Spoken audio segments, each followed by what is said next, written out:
This free step-by-step video comes to you directly from Haynes, creators of the world's best repair manuals. Fix your car or truck the right way with our accurate and reliable information at your side. You can complete more than 200 jobs on this vehicle when you purchase the complete online manual at Haynes.com. Front drive axle replacement.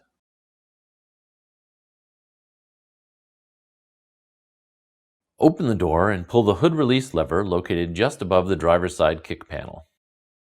Slide the hood safety latch to the left, then raise the hood upwards. Release the hood prop rod from the clip on the right side of the engine compartment and place the prop rod into its slot in the hood. Open the door and apply the handbrake.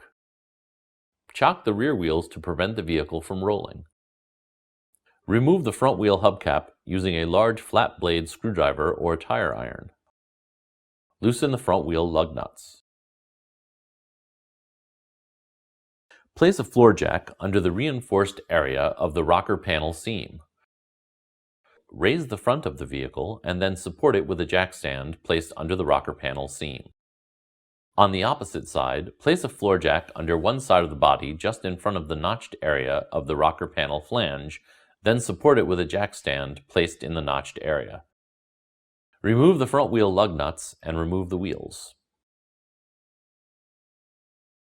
Open the door and apply the handbrake. Chock the rear wheels to prevent the vehicle from rolling. Place a floor jack under the reinforced area of the rocker panel seam.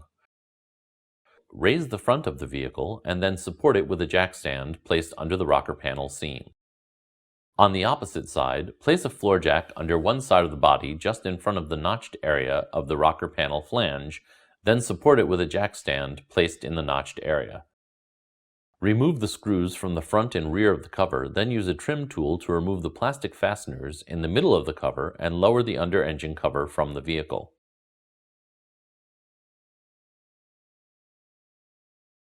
Removing the outer drive axle ends.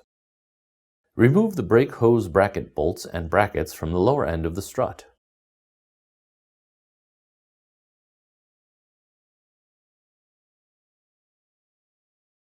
Remove the ABS wheel speed sensor retaining bolt and sensor from the steering knuckle.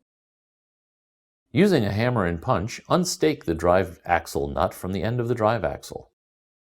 Place a punch into the brake rotor vent and rotate the punch against the brake caliper.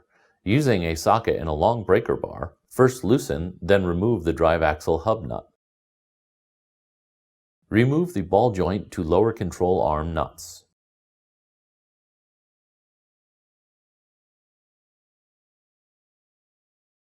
Use a pry bar to push the lower control arm downward until the ball joint can be separated from the steering knuckle. If the drive axle is to be reused, mark the relationship of the drive axle to the hub using paint or permanent marker. Spray penetrating oil on the end of the drive axle, then temporarily reinstall the old drive axle hub nut to protect the threads. Use a hammer or large 2-jaw puller to drive the axle inward and separate it from the hub, then remove the old nut and discard it.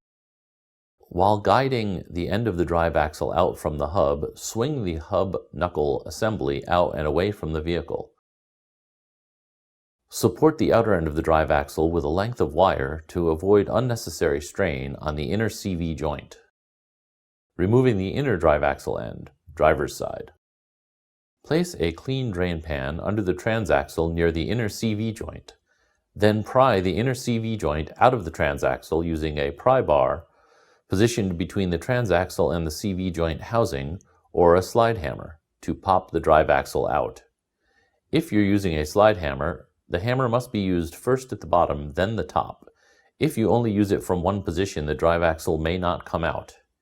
Be careful not to damage the transaxle seal. Axle and carefully pull the entire assembly out from the transaxle and away from the vehicle. Removing the inner drive axle end, passenger side. Working under the vehicle, locate the bearing bracket and use snap ring pliers to remove the snap ring. Remove the single bolt from the bottom of the bearing bracket and pull the drive axle out of the transaxle. Support the CV joints and carefully remove the entire drive axle assembly. Installing the inner drive axle end, driver's side. Lubricate the transaxle or intermediate shaft seal with multi-purpose grease. Pry the old spring clip from the end of the drive axle using a pick or reverse snap ring pliers. Clean the ends of the drive axle. Install a new spring clip using reverse snap ring pliers or a small pick to locate the clip in the groove in the drive axle. Lubricate the ends of the drive axle with multi-purpose grease. Position the spring clip with the opening facing down. This will ease insertion of the drive axle and prevent damage to the clip. Clean the inner drive axle seal, then lubricate the seal with transmission fluid.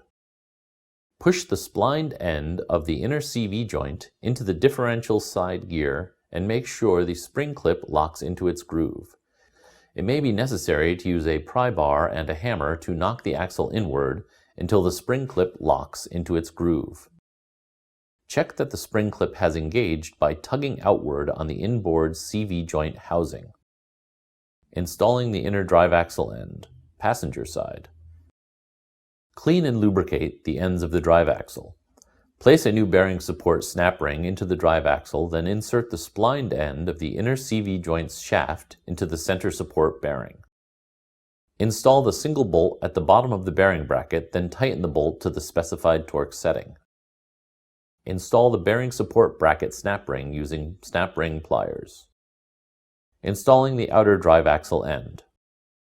Apply a thin coat of multi-purpose grease to the outer CV joint splines. Pull out on the steering knuckle assembly and guide the stub axle into the hub. If the drive axle is being reused, be sure to align the marks on the drive axle with the marks on the hub, then insert the stub axle fully into the hub on the steering knuckle assembly. Install a new drive axle hub nut to draw the stub axle fully into the hub. Pry downward on the lower control arm and reconnect the ball joint to the steering knuckle. Install the ball joint nuts and bolt. Tighten the ball joint bolt and nuts to the specified torque setting.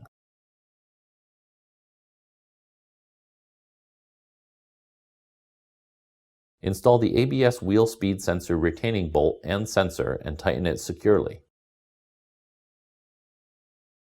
Remove the wire used to support the drive axle. Align the brake hose bracket with the strut and steering knuckle, then install the bolt and tighten it securely, making sure the hose is in the proper position. Then attach the ABS sensor retainer. With the punch inserted into the disc to keep the drive axle from turning, tighten the drive axle hub nut to the specified torque setting. Then remove the punch from the brake rotor vent.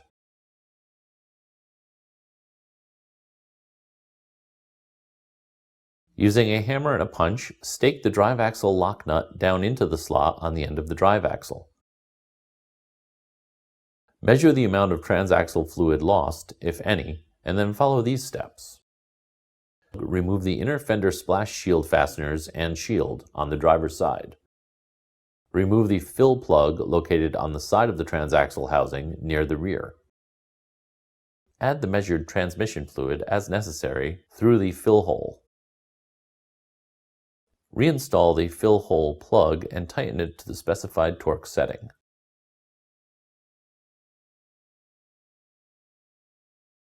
Reinstall the inner fender splash shield.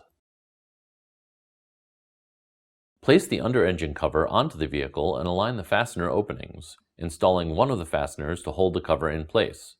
Then install the remaining fasteners.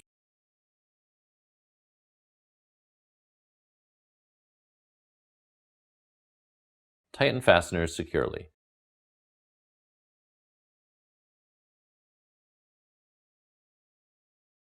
Raise one side of the vehicle at a time, remove the jack stands, and lower the front of the vehicle to the ground.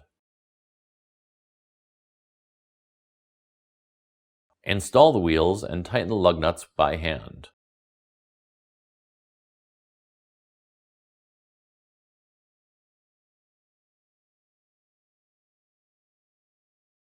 Raise one side of the vehicle at a time, remove the jack stands, and lower the front of the vehicle to the ground. Tighten the wheel lug nuts to the specified torque setting. Reinstall the front wheel hubcap, making sure it's fully seated against the rim.